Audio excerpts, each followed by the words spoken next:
जय हिंद प्यारे साथियों, स्वागत है आप सभी का झारखंड माटी एजुकेशनल प्लेटफॉर्म पे। आइए तो कंप्यूटर के 7वें चैप्टर पे हम लोग आ गए हैं और आज हम लोग जो जिस चैप्टर को पढ़ने वाले हैं वो है इंटरनेट तथा ईमेल। इससे जो भी इम्पोर्टेंट प्रश्न बन सकते हैं वो सारे प्रश्नों को हम लोग कवर करने वाले हैं। यहाँ पे हम लोग वन लाइनर किस्म के प्रश्नों को हम लोग देख रहे हैं, तो इसमें से सबसे पहले सारे प्रश्नों को हम लोग कवर करेंगे। उसके बाद में आपका जो इसका थ्योरी सेशन भी दिया जाएगा और आपका ये 7वां टॉपिक है। 10 चैप्टर इसमें से कंप्लीट हम लोग करने वाले हैं और 10 चैप्टर में पूरे कंप्यूटर को हम लोग जो वो समझने वाले हैं। इसके बाद में अगर कोई टॉपिक बच जाता है तो आप लास्ट में कमेंट हमें कर दीजिएगा, उस टॉपिक पे भी हम लोग कोशिश करेंगे कि वो उस पर भी हम लोग कोई क्लास लेकर के एक अलग से क्लास लेकर के आपके बीच में आए। जब ये 10 चैप्टर आपके कंप्लीट हो जाएंगे उसके बाद में ये सभी के थ्योरी क्लासेस आपको दिए जाएंगे, है ना। जब ये वन लाइनर प्रश्न खत्म हो जाएंगे उसके बाद में फिर आपको थ्योरी दिया जाएगा और थ्योरी के बाद फिर आपको एमसीक्यू किस्म का क्वेश्चन दिया जाएगा, यानी मल्टीपल चॉइस क्वेश्चंस आपको दिए जाएंगे। इससे क्या होगा कि पहले आपने वन लाइनर किस्म के प्रश्नों को देख लिया, यहाँ से आपको समझ में आ गया कि प्रश्न कैसे कैसे पूछे जाते हैं, ये आपको समझ में आएंगे पहला। दूसरा है कि जब उसके बाद में जब प्रश्न का पैटर्न समझ में आ जाएगा उसके बाद आप थ्योरी कवर करेंगे तो वहाँ पे दोनों चीज़ें आपको स्पष्ट हो जाएंगी। एक तो आपका बेस मजबूत हो जाएगा और दूसरा क्या होगा कि प्रश्न का पैटर्न भी आपको पता चलता रहेगा कि किस किस टॉपिक से ज़्यादा प्रश्न भी पूछे जाते हैं, है ना, और कहाँ से कैसे प्रश्न पूछे जाते हैं किस टॉपिक से, ये भी आपको आइडिया आ जाएगा। और ये जब दोनों चीज़ें हो जाएगी, बेस भी आपका स्ट्रांग हो जाएगा, प्रश्न का लेवल पता चल जाएगा, प्रश्न के तरीके पता चल जाएंगे, कहाँ से प्रश्न पूछे जाते हैं वो भी पता चल जाएगा। उसके बाद में जब आपको अंत में एमसीक्यू दिया जाएगा तो वहाँ से क्या होगा कि आपके पास में तब तक सब कुछ खजाना भरा हुआ रहेगा, बस केवल आपको एक प्रैक्टिस मात्र करना रहेगा, है ना। तो ये सारी चीज़ें जो वो इसी प्रकार से जो वो आगे का रणनीति होगा। चलिए शुरुआत करते हैं। इसलिए अगर आपने इस चैनल को सब्सक्राइब नहीं किया तो सब्सक्राइब जरूर कर लीजिएगा इस चैनल को।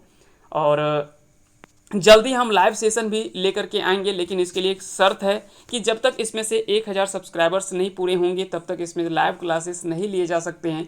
इसलिए आप कोशिश करें कि इसको पूरा करने का, और हम कोशिश करेंगे कि जितने जल्दी हो सके इस पर लाइव क्लासेस भी आपके बीच में लेकर के आ पाएँ। तो इसलिए इसे जल्दी इस जो कह सकते हैं कि आपका जो लगा हुआ है बॉर्डर, वो बॉर्डर को जल्दी से क्रॉस करवाइए। फिर आप ही के लिए तो ये सारी क्लासेस दिए जा रहे हैं। चलिए शुरुआत करते हैं आज की क्लासेस को और देखते हैं एक एक करके सारे महत्वपूर्ण प्रश्नों को। पहला सवाल है कि चित्र संदेश यानी वीडियो मैसेज निजी इनबॉक्स में, मान लेते हैं कि कोई वीडियो मैसेज है तो निजी इनबॉक्स में वो कितने दिनों तक संचित यानी स्टोर रहता है, तो वो बता दें कि 30 दिनों तक वो स्टोर रहता है। ब्लॉग जो शब्द है वो दो शब्दों के संयोजन से, दो शब्दों के कॉम्बिनेशन से बना हुआ है, तो वो कौन कौन से दो शब्द हैं, तो याद रखेंगे वेब और लॉग, ये दो शब्दों से मिल करके ही एक शब्द बना है ब्लॉग, है ना। तो अगर आपसे पूछा जाए कि ब्लॉग शब्द जो वो किन दो शब्दों के संयोजन से बना हुआ है, तो वेब और लॉग ये दोनों शब्दों के संयोजन से यानी कॉम्बिनेशन से मिल करके बना हुआ है ब्लॉग शब्द। अधिकांश मेल प्रोग्राम किसी ईमेल के निम्नलिखित दो भागों को अपने आप पूरा कर लेता है। कौन कौन सा वो दो भाग है, तो एक है फ्रॉम और दूसरा है डेट, है ना। तो ये दोनों जो है वो अधिकांश मेल प्रोग्राम जो वो किसी ईमेल के दो भागों को अपने, है ना, पूरा कर लेता है। ये आपको याद रखना, एक तो फ्रॉम और दूसरा है डेट। कंप्यूटर का प्रयोग करते हुए सामानों की खरीद बिक्री जो संभव बनाता है वो कैसे बनाता है, तो वो ई कॉमर्स के मदद से ये सारी चीज़ें आसान बनाता है, संभव करता है ना, संभव बना पाता है। तो याद रखेंगे कंप्यूटर का प्रयोग करते हुए सामानों की जो खरीद बिक्री संभव होता है वो ई कॉमर्स के मदद से ही होता है। अगला सवाल है कि ईमेल का आविष्कार हुआ था, तो ईमेल का याद रखेंगे, ईमेल का जो आविष्कार हुआ था वो वर्ष 1971 में इसका आविष्कार किया गया था। तो यहाँ से सवाल जो वो किसी तरह से भी प्रश्न पूछे जा सकते हैं, हम ये तो नहीं बोलेंगे कि कैसे प्रश्न पूछे जाएंगे, है ना। पहला तो आपको ये सवाल पढ़ने के बाद में पता चल जाएगा, और दूसरा चीज़ क्या है कि यहाँ से साथ ही साथ आपको टॉपिक भी आपको याद रखने। ईमेल होता क्या है, तो ईमेल इंटरनेट की एक सेवा है जिसका पूरा नाम जो वो इलेक्ट्रॉनिक मेल होता है। तो कई बार यहाँ से सवाल ये भी पूछा जाता है कि ईमेल में ई का अर्थ क्या होता है, तो ईमेल में जो ई का अर्थ होता है वो इलेक्ट्रॉनिक होता है है ना। तो यहाँ से भी कई बार सवाल जो वो पूछे गए हैं। ईमेल दरअसल दो सब सिस्टम, है ना, दो सब सिस्टम के यूजर एजेंट एवं मैसेज ट्रांसफ़र एजेंट, ये दोनों से मिल करके ही निर्मित होता है। यूजर एजेंट जो वो प्रोग्राम है जिसे मेल रीडर भी कहा जाता है, तथा मैसेज ट्रांसफ़र एजेंट जो होता है वो सिस्टम प्रोग्राम होते हैं जो बैकग्राउंड में रन करते हैं और मेल को जो वो नेटवर्क में ट्रांसफ़र करते हैं। तो ये दोनों चीज़ें आपको याद रखनी है ईमेल के बारे में। चलिए आगे बढ़ते हैं, आगे अगले सवाल पे आते हैं। अगला सवाल है कि वह नेटवर्क जिसका प्रयोग किसी संगठन में लैन एवं वैन कंप्यूटरों को एक दूसरे से जोड़ने में करते हैं वो क्या कहलाता है? तो वो इंट्रानेट कहलाता है। उसे क्या कहा जाता है? तो उसे इंट्रानेट कहा जाता है। तो वह नेटवर्क जिसका प्रयोग किसी संगठन में लैन यानी लोकल एरिया नेटवर्क और वैन मतलब वाइड एरिया नेटवर्क, है ना। एक होता है लैन, एक होता है मेन और एक होता है वैन। लैन का अर्थ हो गया लोकल एरिया नेटवर्क, वैन का अर्थ होता है वाइड एरिया नेटवर्क, और एक होता है मेन। तो मेन का अर्थ होता है मेट्रोपॉलिटन एरिया नेटवर्क, है ना। तो मेट्रोपॉलिटन एरिया नेटवर्क सबसे छोटा कह सकते हैं कि छोटे लेवल पे जो नेटवर्क का फैलाव होता है, प्रसार होता है, वो लैन में होता है। फिर उससे बड़ा मेन होता है जो कि मेट्रोपॉलिटन एरिया नेटवर्क तक कवर करता है। और वैन मतलब हो गया वाइड एरिया, मतलब ये बड़े क्षेत्रों पर काम करने वाला नेटवर्क का एक समूह होता है। तो ये सब चीज़ें आपको ध्यान रखनी है। अगला सवाल है कि इंटरनेट के लिए प्रयुक्त नियम और दिशा निर्देशों के समूह को तकनीकी रूप से क्या कहते हैं? तो याद रखेंगे इंटरनेट, अब शब्द यहाँ पे इंटरनेट जुड़ा हुआ है तो इंटरनेट के बारे में थोड़ा सा आपको चीज़ें जाननी है ना। इंटरनेट के बारे में आपको कुछ कुछ चीज़ें जानना आवश्यक होता है। तो पहले तो इसका सवाल का जवाब आपको बता देते हैं, फिर इंटरनेट के बारे में थोड़ा सा हम लोग जानेंगे, बहुत ज़्यादा डिटेल में नहीं जाएंगे। इंटरनेट के लिए प्रयुक्त नियम और दिशा निर्देशों के समूह को तकनीकी रूप से नेटिकेट कहा जाता है। क्या कहा जाता है? नेटिकेट कहा जाता है। दरअसल इंटरनेट जो वो नेटवर्कों का एक नेटवर्क है। तो कई बार सवाल पूछा जाता है कि नेटवर्कों का नेटवर्क किसे कहा जाता है या नेटवर्कों का नेटवर्क को कहा जाता है, तो उसे इंटरनेट कहा जाता है। इंटरनेट बता दें कि विश्व में फैले हुए विभिन्न प्रकार के कंप्यूटर नेटवर्कों से के आपस में जुड़ने से ही बना विश्वव्यापी नेटवर्क है। यह निश्चित प्रोटोकॉल का प्रयोग कर एक कंप्यूटर नेटवर्क से दूसरे कंप्यूटर नेटवर्क तक संपर्क स्थापित करके सूचनाओं का आदान प्रदान तथा विभिन्न सेवाओं जैसे email, electronic mail, online banking, online gaming, file transfer, online chat, है ना, इंटरलिंक्ड हाइपरटेक्स्ट दस्तावेज, वर्ल्ड वाइड वेब, है ना, आदि को जो वो ये एग्जीक्यूट करता है, निष्पादित करता है। इंटरनेट के द्वारा हम डेटा का, चित्र का, चलचित्र, टेक्स्ट, ध्वनि आदि को जो वो विश्व के किसी भी जगह पर जहां इंटरनेट की सुविधा हो आसानी से तथा तीव्र गति से हम भेज सकते हैं, शेयर कर सकते हैं। यही कारण है कि अगर हम अपने डाटा को आपके तक शेयर कर पा रहे हैं तो इसका कारण क्या है? ये इंटरनेट ही है। मान लेते हैं कि कोई पीडीएफ हम टेलीग्राम पे आपको दे रहे हैं और वो आपके पास में पहुंच रहा है, आप तक पहुंचने में संभव हो पा रहा है, तो ये इंटरनेट की मदद से ही ये सारी चीज़ें संभव हो पा रही है ना। इंटरनेट कनेक्शन के लिए कुछ बुनियादी ज़रूरतें चीज़ होनी चाहिए। अब क्या होना चाहिए? पहला तो भैया इंटरनेट के लिए कनेक्शन होना चाहिए, डिवाइस होनी चाहिए, आपके पास लैपटॉप, स्मार्टफोन, घड़ी, टैबलेट, कंप्यूटर आदि जैसे कुछ आपके पास में बुनियादी चीज़ें होनी चाहिए। हार्डवेयर जैसे मॉडेम और राउटर आदि आपके पास होने चाहिए। इंटरनेट कनेक्टिविटी होनी चाहिए, जैसे केबल कनेक्टिविटी एक हो गया और दूसरा है सैटेलाइट कनेक्टिविटी। केबल कनेक्टिविटी जिसमें से वायर लगा होता है, सैटेलाइट मतलब जहाँ से ये ऊपर से काम करता है ना, और एक होता है आईएसपी, इंटरनेट सेवा प्रदाता, है ना। तो ये भी चीज़ें आपको आपके पास में होनी चाहिए। अब सवाल उठता है कि इंटरनेट का आखिर में विकास कैसे हुआ? तो वर्ष 1962 में सर्वप्रथम इंटरनेट का विचार प्रोफेसर जेसी लिकलाइडर, है ना, जेसी लिकलाइडर जो एक प्रोफेसर थे उसी के द्वारा 1962 ईस्वी में सर्वप्रथम इंटरनेट का विचार इनके बीच में आया था। प्रोफेसर जेसी लिकलाइडर को इंटरनेट का जनक भी कहा जाता है, ये भी आपको याद रखना है। यहाँ से अगर आपसे पूछ लिया जाए कि इंटरनेट का जनक किसे कहा जाता है तो ये आप याद रखेंगे, इंटरनेट का जनक जो वो जेसी लिकलाइडर, है ना। तो ये नाम आप जरूर याद रखेंगे, यहाँ से भी सवाल जो वो पूछे जा सकते हैं, है ना। जेसी लिकलाइडर के द्वारा ही जो वो पहली बार सर्वप्रथम इंटरनेट का विचार जो वो इनके मन में आया था, इसीलिए जेसी लिकलाइडर को इंटरनेट का जनक कहा जाता है।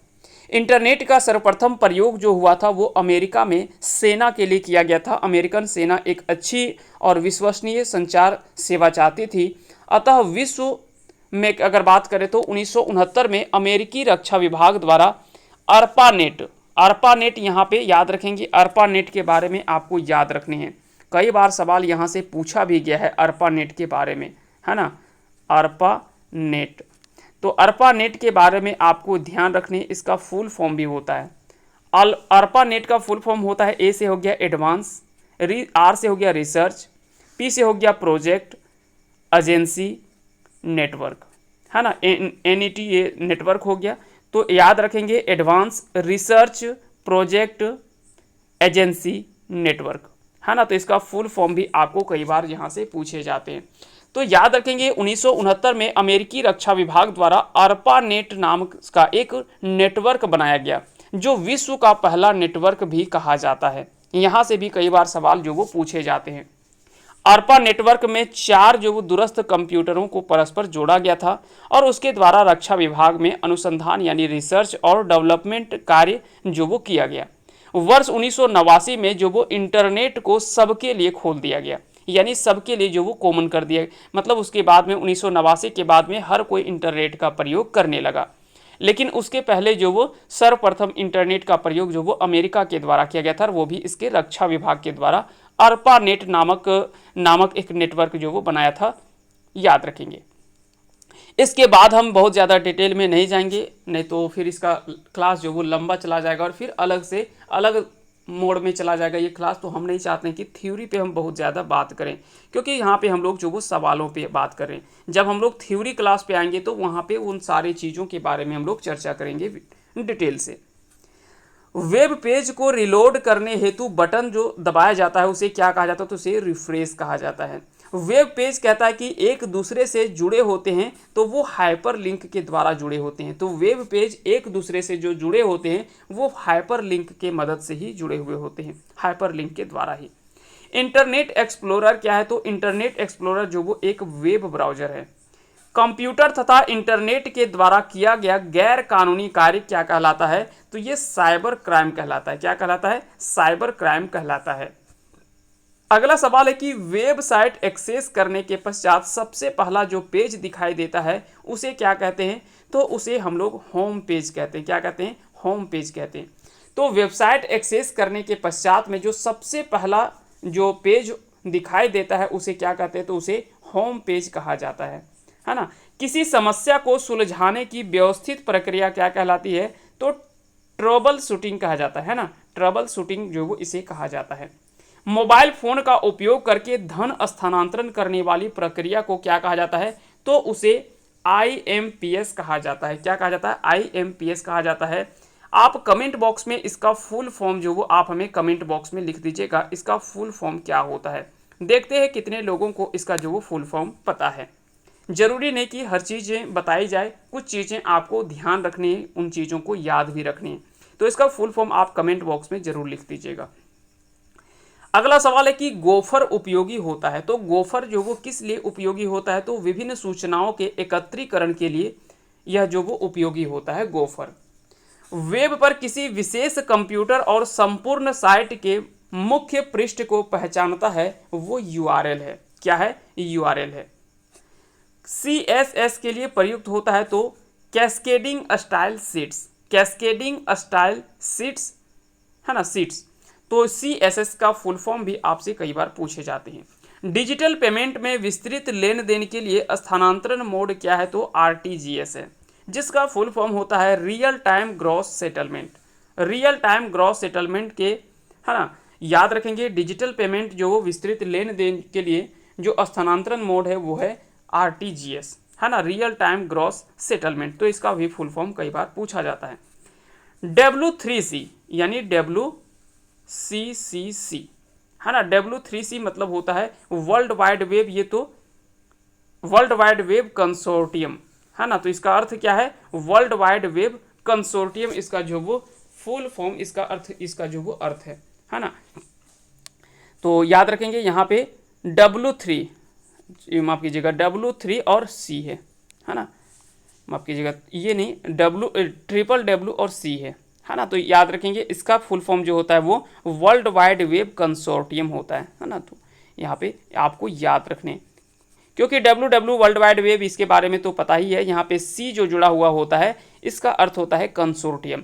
तो हो सकता है कि ये तीनों W का अर्थ तो आपसे नहीं पूछा जाए, लेकिन हो सकता है कि C के बारे में आपसे पूछ ले कि यहाँ पे C का अर्थ क्या होता है, तो C का अर्थ यहाँ पे कंसोर्टियम होता है।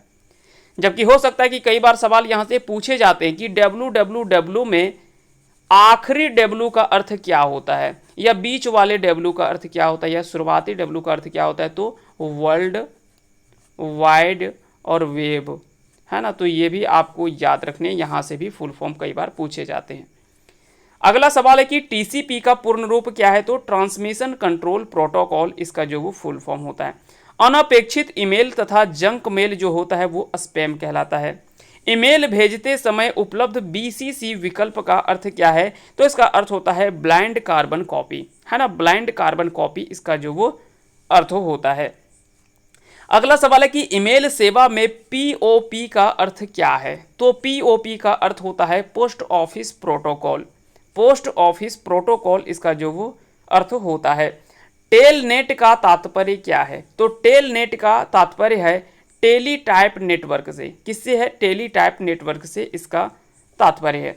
इंटरनेट पर मूल सामग्री को प्रकाशित करने की प्रक्रिया को क्या कहा जाता है, तो इसे वेब पब्लिशिंग कहा जाता है। क्या कहा जाता है, वेब पब्लिशिंग कहा जाता है। प्रोग्राम जो HTML फाइलों और पृष्ठों को सर्व करता है वो क्या कहलाता है, तो वो वेब पेज कहलाता है, तो उसे वेब पेज कहा जाता है। अगला सवाल है कि क्रोम वेब ब्राउज़र विकसित किया गया था, तो यह गूगल के द्वारा ही, गूगल क्रोम आपने अच्छे से पढ़ा होगा, है ना। तो गूगल क्रोम जो विकसित किया गया था, वेब जो कि एक वेब ब्राउज़र है, यह विकसित किया गया था गूगल के द्वारा। नेट एस्केप क्या है, तो यह एक वेब ब्राउज़र ही है। तो कई बार सवाल पूछे जाते हैं कि इनमें से कौन सा एक वेब ब्राउज़र नहीं है ना। ऐसे सवाल पूछे जाते हैं जैसे Chrome, net escape, Mozilla Firefox, ऐसे जो वो कुछ कुछ ऑप्शंस आपको दे रखे होते हैं, एक कोई ऑप्शन आपको अलग वहाँ पे मिलता है। तो ऐसे में आपको छांटना होता है कि इनमें से कौन सा एक वेब ब्राउज़र नहीं है, कौन सा है, यहाँ से सवाल जो वो पूछा जाता है। वह कुंजी जिसका प्रयोग गूगल क्रोम में वर्तमान पेज को बुकमार्क करने में होता है, उसे उसको जो वो वह कुंजी है Ctrl+D। Ctrl+D एक ऐसा कुंजी है जिसका प्रयोग गूगल क्रोम में वर्तमान पेज को बुकमार्क करने में इसका उपयोग जो वो किया जाता है। फायरफॉक्स जो एक वेब ब्राउज़र है, इसको विकसित किसके द्वारा किया गया था, तो अभी हमने बोला था मोजिला फायरफॉक्स, इसका पूरा नाम आपको याद रखने। तो यह मोजिला जो कॉरपोरेशन था उसी के द्वारा फायरफॉक्स नामक वेब ब्राउज़र विकसित जो वो डेवलप किया गया था। अगला सवाल है कि पूर्व निर्धारित मानों के साथ स्वचालित रूप से फॉर्म आदि भरने वाली सुविधा को क्या कहा जाता है, तो इसे ऑटोफिल कहा जाता है, इसे ऑटोफिल कहा जाता है। इंटरनेट कंप्यूटिंग में प्रयोग किए जाने वाले छोटे छोटे प्रोग्राम क्या कहलाते हैं, तो ये एप्लेट कहलाते हैं। क्या कहलाते हैं, एप्लेट कहलाते हैं।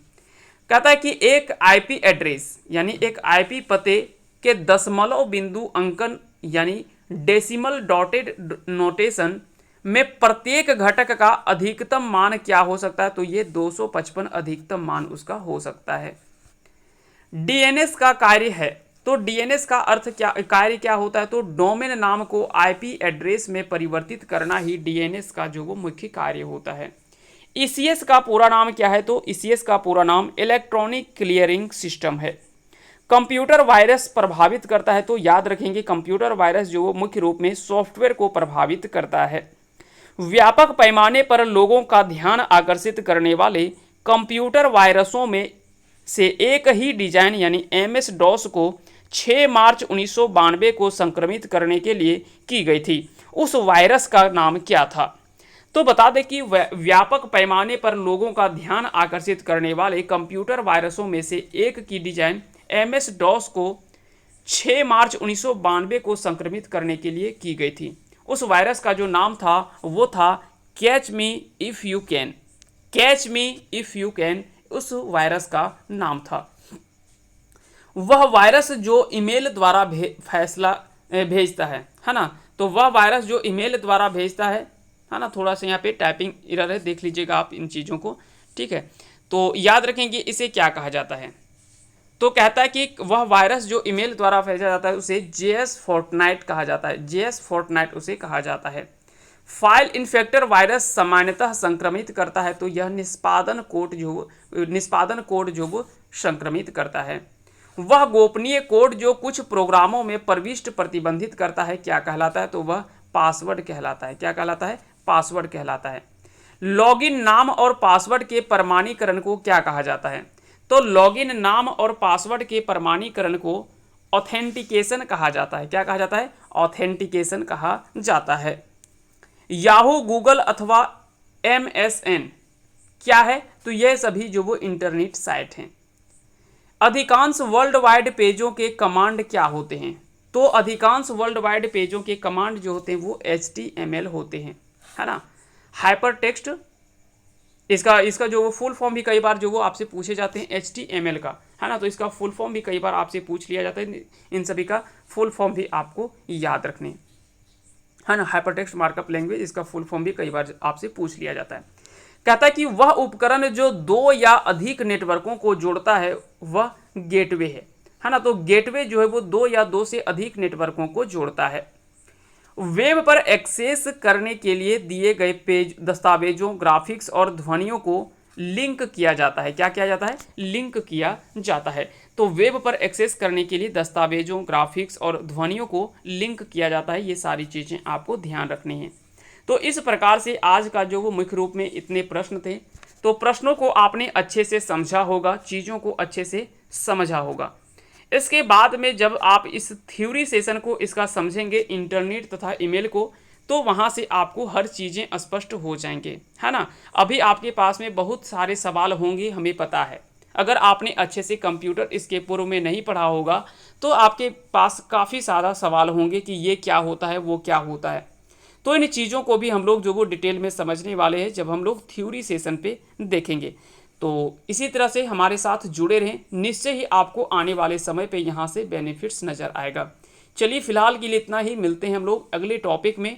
और अगले टॉपिक में जल्द ही हम लोग आएंगे, जिसमें से हम लोग महत्वपूर्ण रूप से जो अगला टॉपिक हम लोग जो पढ़ने वाले हैं वो हम लोग पढ़ेंगे। आपका ये ऑपरेटिंग सिस्टम तो हो गया, बाकी के 9वां चैप्टर तक हम लोग कवर कर चुके हैं, है ना। 7वां चैप्टर कंप्लीट कर चुके हैं, माफ़ कीजिएगा। इसके बाद में जो हम लोग पढ़ेंगे, है ना, इसके बाद हम लोग पढ़ेंगे कंप्यूटर नेटवर्क, है ना। कंप्यूटर नेटवर्क के बारे में इसके बाद में हम लोग जो वो पढ़ने वाले हैं। तो इसी तरह से हमारे साथ जुड़े रहें, आगे भी आपको आने वाले समय पे बेनिफिट्स नज़र आएगा। चलिए मिलते हैं अगले क्लास में, तब तक के लिए आप सभी को बहुत बहुत धन्यवाद।